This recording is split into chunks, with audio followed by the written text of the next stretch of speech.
Oi, gente, tudo bem com vocês? Já encerramos nossa primeira semana de aula, já começamos a nossa segunda semana de aula e hoje, na segunda aula de Química 1, sobre estrutura eletrônica dos átomos. Antes de começarmos realmente a nossa segunda aula, vamos abrir aqui a pastinha, está disponível para vocês, né, do Drive, sobre as atividades. Temos aqui já disponível a aula 2 e a atividade 2, mas não comecem a aula 2 e a atividade 2 sem antes terminar realmente a primeira aula, né? A aula 1, a apresentação e as atividades, né? Depois que vocês fizerem, realmente, estudarem a primeira aula, fizerem as primeiras atividades, lerem aqui o livro da EXAG sobre modelos atômicos e fazer as atividades do livro, né, da apostila, aí iniciamos a segunda aula.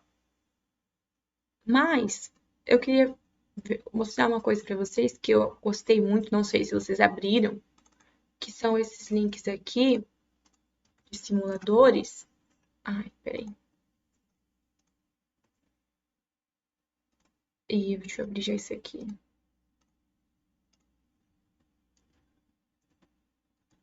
Aqui, primeiro, espalhamento de Rutherford, que é as emissões das partículas alfas. Percebam aqui, essa parte laranja se refere à carga positiva, as partículas alfas estão sendo emitidas. Aqui nas partículas alfas possuem subpartículas, que é o nêutron e o próton. E aqui os elétrons estão aqui incrustados nessa carga positiva, que é o modelo bolo de passas ou pudim de passas de Thomson. Vamos aumentar aqui a energia da partícula alfa. Aqui. Agora, vendo no átomo de Rutherford, temos aqui. Vamos exibir a trajetória, aumentar a energia. Essas partículas alfa, elas estão sendo emitidas aqui nos átomos de Rutherford. Se eu aumentar aqui o número de prótons e o número de nêutrons, esses desvios eles vão ser um pouquinho maiores. Agora, vendo aqui, percebam que aqui no núcleo, as partículas estão sendo emitidas no núcleo, né, mais próximas do núcleo. Percebam que elas nunca chocam, nunca colidem no núcleo, porque elas são repelidas devido à carga positiva do núcleo e à carga positiva da partícula alfa. Esse aqui é o primeiro simulador. Aqui é o segundo simulador. Monte um átomo, construir um átomo. Então, aqui a gente pode adicionar um próton, que é o hidrogênio, íon positivo, um nêutron. Perceba aqui que vai alterar a carga restante e o número de massa. Posso colocar um elétron para estabilizar, se tornando um átomo neutro. É um átomo estável. Colocar um nêutron. Fica instável, posso adicionar um próton.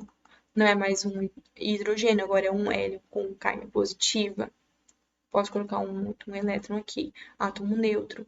Posso colocar mais um próton, agora é um lítio, estabilizar ele, adicionando um nêutron e assim podemos brincar. Não dá para adicionar um elétron aqui, porque lembra que esse aqui é o nível 1, a camada 1, e só suporta 2 elétrons. Não consigo colocar aqui. Ele já vai automaticamente para o próximo nível. Aqui temos o número de massa igual a 6, que são 3 prótons mais 3 nêutrons. A carga restante é igual a 0. Eu posso colocar, por exemplo, mais um elétron aqui, fica um íon negativo, né? Porque eu tenho uma carga negativa a mais. Aqui podemos ver o segundo caso do simulador. Aqui vamos agora falar sobre símbolo. Hidrogênio com carga restante positiva. Um nêutron. Aumenta o número de massa. Um elétron. Carga restante negativa. Com o número de próton, identifica o átomo, né, a identidade do átomo. Então, 1 se refere ao hidrogênio. Se eu adicionar mais um próton, agora não é mais 1 é igual a 2, que é o hélio. Adicionando um elétron, carga restante igual a 0. É estável ou é estável? É estável. Posso colocar mais um nêutron, continua estável. E assim, brincando, né, pensando na tabela periódica, nos elementos da tabela periódica. Temos aqui uns joguinhos, vou deixar esses joguinhos para vocês. Cada joguinho desses são 5 desafios. Então, aqui, encontre o elemento. Qual o número de massa desses dados aqui? Qual a carga resultante, nesse caso aqui. E aqui, o enxofre. O enxofre são quantos prótons, quantos nêutrons e quantos elétrons, né? Relacionando aqui com a identidade do átomo, que é Z, número de massa e a carga resultante. Cada um desses jogos contém 5 desafios, então, no total são 20 desafios, mas são coisas fáceis. Eu vou deixar isso aqui para vocês, para desestressar aí. Vamos brincar e desestressar. Aí, aqui, depois dessa primeira parte, temos aqui a nossa segunda aula sobre íons de distribuição eletrônica. E aí eu peço que, ao final da aula, vocês leiam esse material, resolvam teoria na prática, tá? E já está disponível aqui para vocês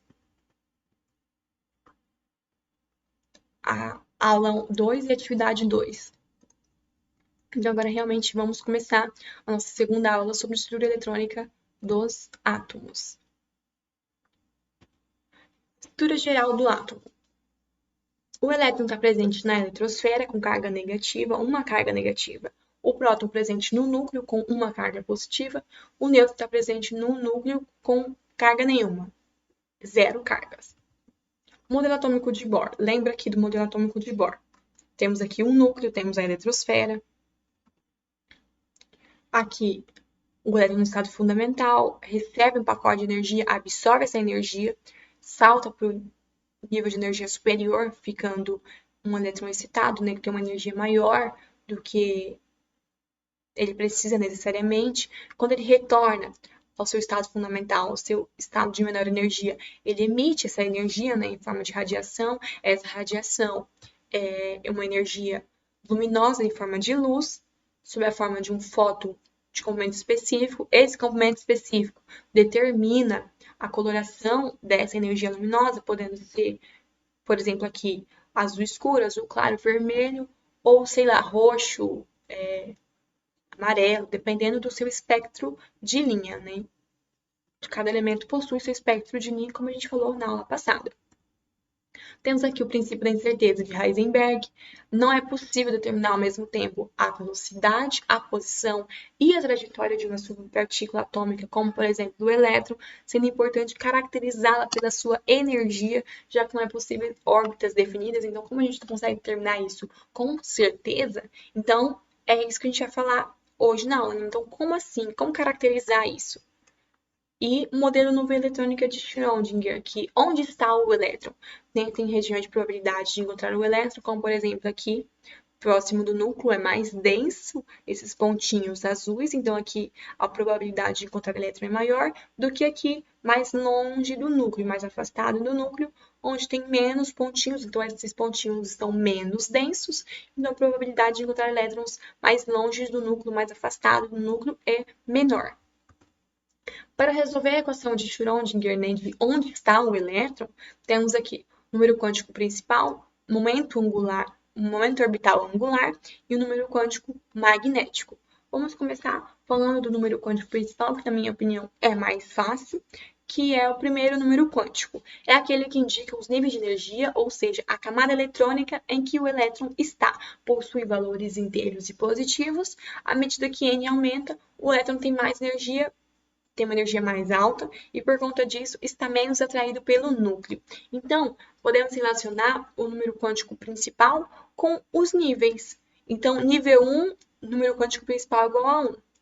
Nível 2, nível quântico principal igual a 2. E assim sucessivamente. Quanto mais afastado do núcleo, maior a energia se torna mais alta. Não dá realmente para relacionar esse número quântico com as camadas, porque, por exemplo, camada K, N igual a K? Não, porque possui valores inteiros e positivos. É um valor numérico. Então, vamos relacionar esse número quântico principal com os níveis, ok? Que eles são liminar N de nível e N de número quântico principal, ok?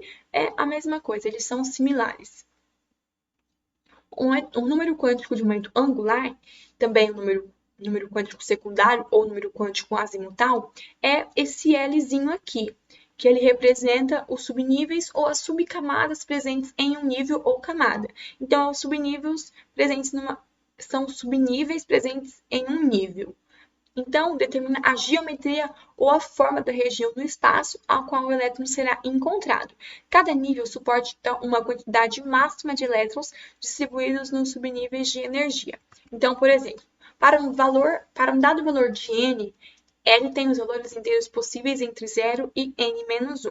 Para n igual a 1, temos L igual a 1 menos 1, que é igual a 0, ou seja, entre 0 e 0, apenas 0.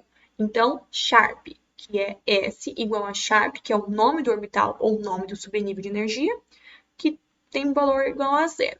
Para n igual a 2, temos L igual a 2 menos 1, que é igual a 1, então 0 e 1, sendo SP. S Sharp e P Principal. Então, para 1 temos essas duas possibilidades. Para n igual a 3, temos L igual a 3 menos 1 igual a 2, ou seja, entre 0 e 2 temos 0, 1 e 2, sendo S, P e D. Então, temos possíveis Diffuse, Principal e Sharp. Para n igual a 4, temos L igual a 4 menos 1, que é igual a 3, ou seja, entre 0 e 3 temos 0, 1, 2 e 3, S, P, D e F. Então, temos fundamental, difuso, principal e sharp, que são os orbitais possíveis para o nível 4. O número quântico magnético, representado por ml, ele descreve a orientação do orbital no espaço. Dentro de um subnível, o valor de ml depende do valor do número quântico de momento angular. Então, ele depende de L. Assim, para um certo valor de L, há 2L mais 1 valores inteiros de ml. Veja, temos aqui menos L mais 1, reticência 0, reticências mais L menos 1 e mais L. O que isso significa? Que se L é igual a 0, então 2 vezes 0 mais 1 é igual a 1, ou seja, ml é igual a 0. Apenas um valor de ml. Então, aqui, para o subnível Sharp, L igual a 0, temos M igual a 0, uma única quantidade de orbitais, então um único quadradinho que representa esse orbital, esse único orbital. Se L igual a 1, então 2 vezes 1 mais 1 igual a 3, ou seja, são 3 valores possíveis para ml. Então, menos 1, 0 e mais 1. Principal, L igual a 1, menos 1, 0 e mais 1 valores de ml. Então, são 3 orbitais, 3 quadradinhos representando os orbitais. Se L igual a 2, então 2 vezes 2 mais 1 igual a 5, ou seja, 5 valores possíveis para ml, sendo menos 2, menos 1, 0, mais 1, mais 2. Então, D, que é o subnível D, 1L igual a 2, são 5 valores menos 2, menos 1, 0, mais 1 e mais 2, 5 valores de orbitais, 5 quadradinhos representando esses orbitais. E por fim, se L é igual a 3, então 2 vezes 3 mais 1 é igual a 7, ou seja, 7 valores possíveis para ml, sendo menos 3, menos 2, menos 1, 0, mais 1, mais 2 e mais 3, F, fundamental, valores de L igual a 3, então temos 7 valores de orbitais, 7 quadradinhos representando esses 7 orbitais. Por exemplo, aqui, esse valor de ml igual a 0, nesse valor aqui também vai ser igual a 0, esse aqui é menos 1 e esse mais 1, esse daqui menos 2, menos 1, 0, mais 1 e mais 2, esse aqui é a mesma coisa, menos 3, menos 2, menos 1, 0, mais 1, mais 2 e mais 3. Aqui temos num gráfico, né, onde para cá, para cima, temos um aumento de energia. Então, de baixo para cima, aumenta a energia. N igual a 1. Esse 1 aqui representa ao nível, ou ao primeiro número quântico. Esse S representa ao segundo número quântico, que é o subnível ou orbital. Um único quadradinho, porque aqui só temos um valor de ml. Aqui no nível 2, esse 2 aqui representa ao nível, né, o primeiro número quântico principal, primeiro número quântico. Aqui, S de Sharp representa o segundo número quântico. E aqui o P representa o principal, né, o segundo número quântico. Aqui, menos 1, 0 e mais 1, que representa o terceiro número quântico. E aqui temos nível 3, 3S, 3P, 3D. Então, aqui um quadradinho, 3 quadradinho, 5 quadradinho. Aqui no nível 4, 4S, 4P, 4D e 4F. um quadradinho, 3 quadradinhos, 5 quadradinhos e 7 quadradinhos, ok? Representando o primeiro número quântico, o segundo número quântico e aqui o terceiro número quântico, né? Que são esses quadradinhos aqui que tem os seus respectivos valores numéricos. Aqui temos o orbital atômico S. O orbital atômico S ele não tem uma posição, não tem um ML diferente para ele, é só o zero mesmo, que é essa orientação aqui no espaço, né? É uma forma esférica, né? No eixo Z, Y e X. Então, é aqui a região de encontrar o elétron no orbital S. Ele pode estar orbitando, né? Ele pode estar se movimentando dentro desse orbital. No orbital atômico P, ele tem são três quadradinhos, né? Então, são três orientações diferentes para o orbital atômico P. Então, temos o PX, PY e PZ. Percebam que são esses dois balãozinhos, né? PX, PY e PZ. No orbital atômico D é um pouquinho mais complicado, que agora são 4 balãozinhos aqui. Nesse último momento aqui, estão esse balãozinho em cima e esse anel. São 5 orientações no espaço, né, posições, né, no espaço diferentes, mas representam o orbital D. No orbital F já é mais complicado, que são esses 3 balãozinhos, mais 3 balãozinhos roxinho mais escuro. É complicado de imaginar, né, mas aqui são as regiões dos orbitais F, né? Ao todo são 7. Aqui são esses 2 balãozinhos e mais 2 anéisinhos, que é onde vai estar o elétron nesse orbital, nessas diferentes posições, de acordo com aqueles quadradinhos que a gente viu anteriormente. O número quântico de spin eletrônico, que é o nosso o último número quântico, representado por M ou por MS, ele não é relacionado com os outros números quânticos. Ele é independente, mas ele se relaciona com a rotação do elétron em torno do seu próprio eixo. Os valores de spin são negativo e positivo, né? Menos 1 sobre 2 e mais 1 sobre 2. E percebam aqui, ele está rotacionando em torno do seu próprio eixo, no sentido anti-horário, e aqui no sentido horário. Os elétrons eles conseguem ficar no mesmo orbital, pois giram em sentidos opostos, causando uma força magnética de atração. Então, por exemplo, vamos voltar aqui no S, que é mais fácil de visualizar. Nesse espaço aqui, temos 2 elétrons. Então, esses 2 elétrons eles vão estar no mesmo espaço. Cada orbital, né, no caso, cada posição aqui de um orbital, servem apenas 2 elétrons, mas esses 2 elétrons eles têm carga negativa. Cada elétron possui sua carga negativa. Isso não significa, então, por exemplo, que eles vão se repelir, porque são cargas iguais, então eles vão se repelir. Significa sim. Só que no caso do elétron tem uma sacada. Os elétrons, cada um rotaciona para um lado diferente, né? Cada um tem seu lado de rotação. Isso faz com que essa aproximação deles, essa aproximação seja estável. Então, não vai eles conseguem ficar no mesmo espaço por conta dessa rotação em sentido oposto. Isso faz com que isso estabilize de alguma forma o elétron.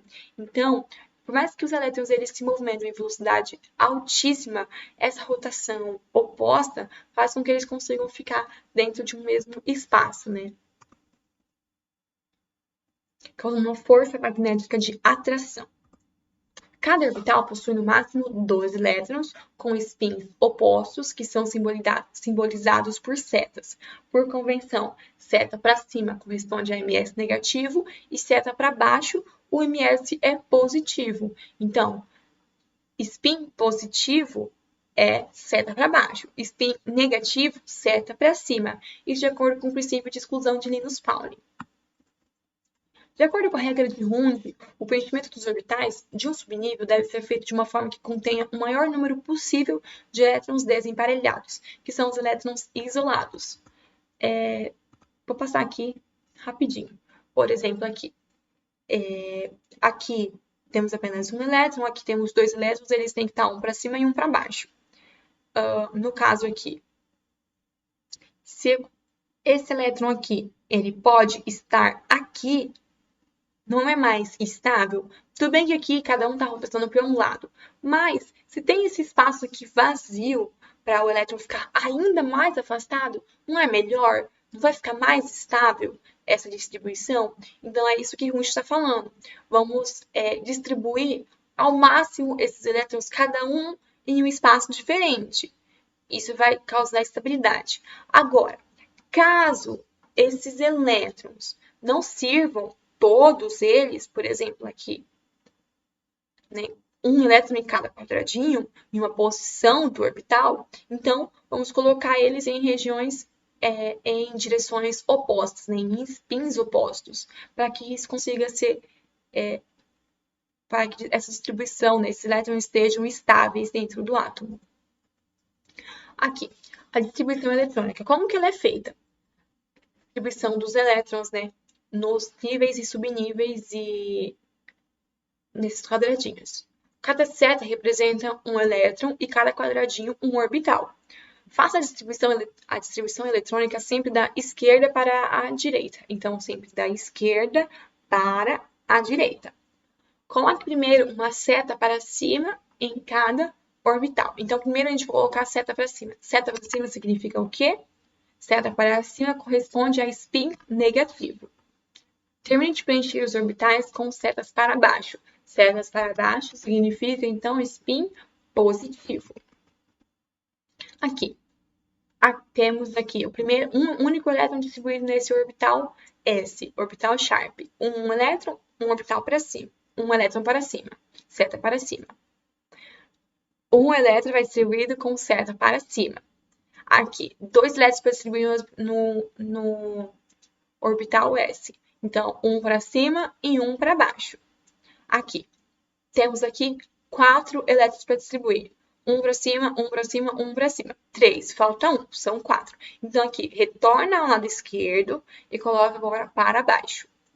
Aqui, 5 elétrons para distribuir no orbital P.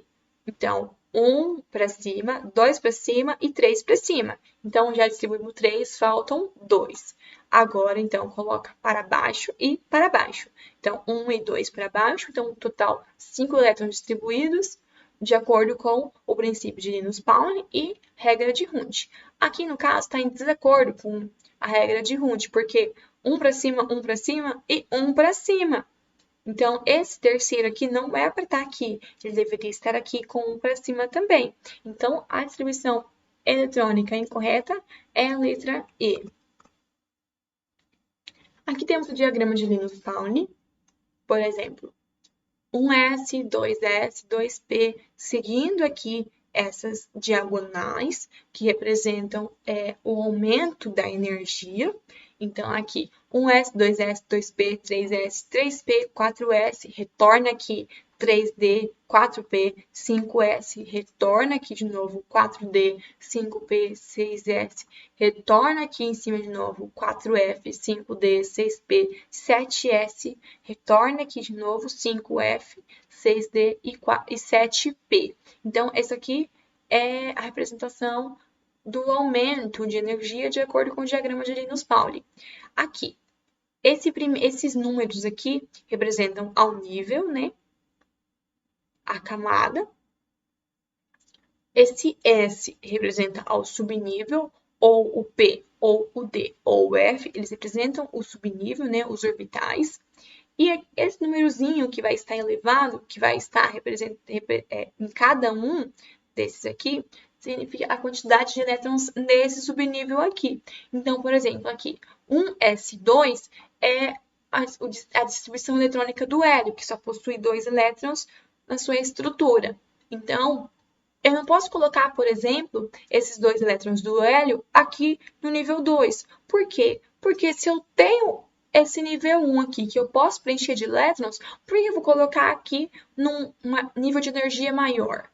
Por quê? Sendo que o elétron ele quer ser estável, ele quer estar no seu menor nível de energia, no seu maior estado de energia, para que ele seja mais estável. Ele não quer gastar energia com uma coisa sem necessidade. Então, é por isso que primeiro a gente vai começar aqui em cima, com a distribuição eletrônica aqui. 1s2. Acabou os elétrons do hélio. Então, pronto. É isso, ok? Não tem mais o que fazer com relação ao hélio. E assim para todos os outros átomos, para todas as outras distribuições eletrônicas. Como saber quantos elétrons tem no subnível ou orbital? Como saber quantos elétrons tem no nível ou camada? Número máximo de elétrons em cada subnível. 2 vezes 2L mais 1, que L é referente ao subnível, então L igual a 0, subnível S. 2, abre parênteses, 2 vezes 0 mais 1, que é igual a 2. Então, no subnível S, só servem 2 elétrons. No subnível P, 6 elétrons. No subnível D, 10 elétrons. E no subnível F, 14 elétrons. Número máximo de elétrons em cada nível. Divisão da fórmula 2n ao quadrado.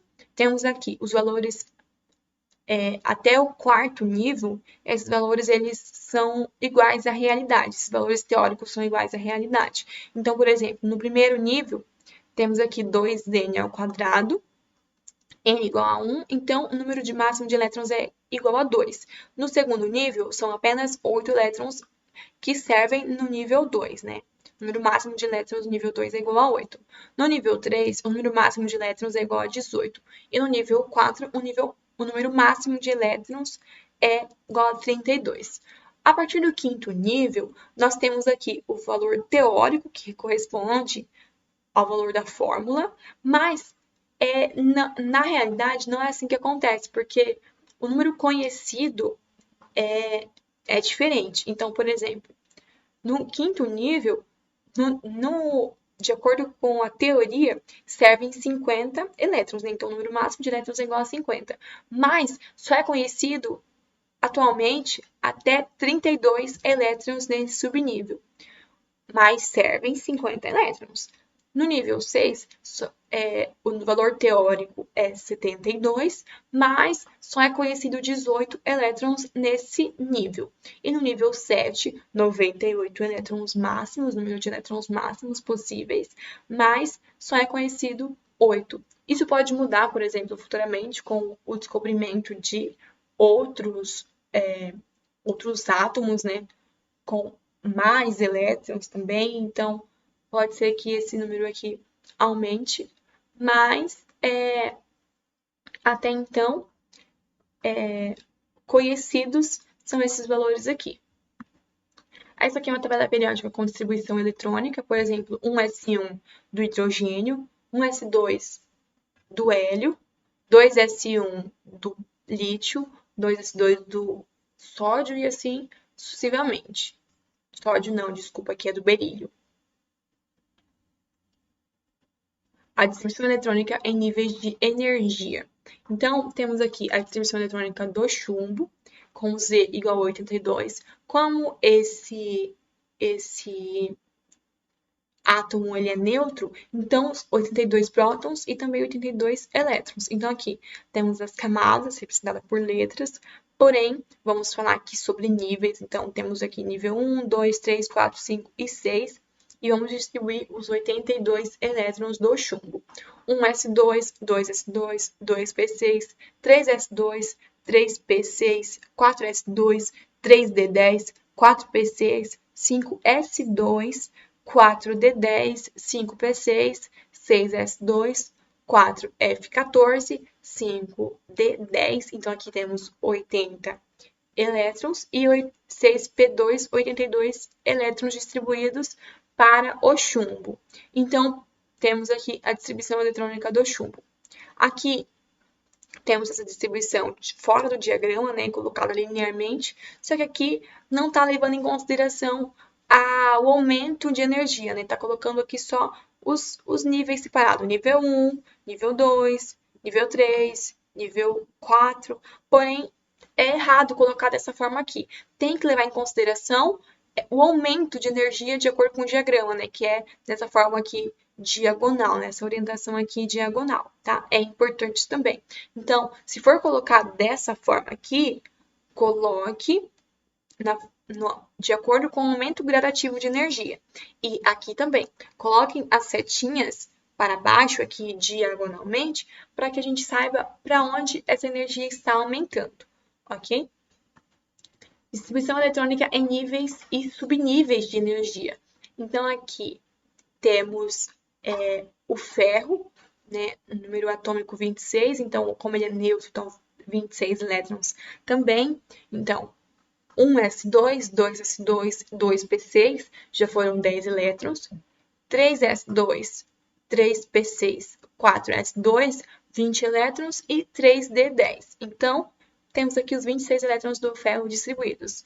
Essa quarta camada aqui, ó, esse nível 4, é a nossa camada de valência, é a camada mais externa. E aqui temos aqui os orbitais, né, os quadradinhos preenchidos com os elétrons, e percebam aqui, no 3d6, temos aqui 5 quadradinhos, distribuído com 6 elétrons, spins para cima, né, setinhas para cima, 1, 2, 3, 4, 5, como ainda falta um elétron, né, por D6, então falta um elétron, coloca ele para baixo aqui, da esquerda para a direita. E no caso, esse elétron aqui para baixo é o elétron mais de maior energia. Aqui temos a regra do octeto, que diz que todos os átomos, todos os elementos, eles querem ser parecidos com o gás nobre, porque o gás nobre ele possui 8 elétrons em sua camada de valência, em sua camada mais externa, com exceção do hélio, que possui apenas 2 elétrons na sua primeira camada, porque é os 2 elétrons que ele possui, né? O hélio apenas possui 2 elétrons e é o que estabiliza ele, ok? Isso torna ele estável. Por exemplo, o hidrogênio, ele vai querer ser parecido com o hélio. Ele não vai querer ter 8 elétrons na sua camada de valência, mas ele vai querer ter apenas 2 elétrons para ser igual ao hélio, que também é um gás nobre. Aí, o lítio, o berilo, também vai querer se parecer com o hélio perdendo elétrons, porque o lítio tem 3 elétrons e o berilo tem 4. Então, eles vão querer perder esse elétron da camada de valência para ficar com apenas 2 elétrons na camada de valência. E aí, no caso, os outros não, eles vão querer ser parecidos com os outros gás nobres que possuem 8 elétrons na camada de valência.